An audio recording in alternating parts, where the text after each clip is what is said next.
who's ready for the World Cup? If you're not, maybe this is something you want to add to your actually man cave, which your living room, or wherever you're gonna watch some soccer. It could be used as a nightlight.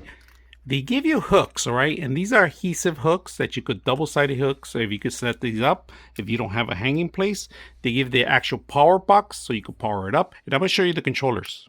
On the controller, you got the power on, and then you got the dimming, all right? So I'm gonna show you what I'm talking about. Power off, power on. We're gonna dim it down by holding down the button. Look at that, it just starts dimming. You could keep going, and then you could go back up. So back to the brightness. Very simple. Like the chain, they give you the chain so you could hook it up anywhere, hang it anywhere.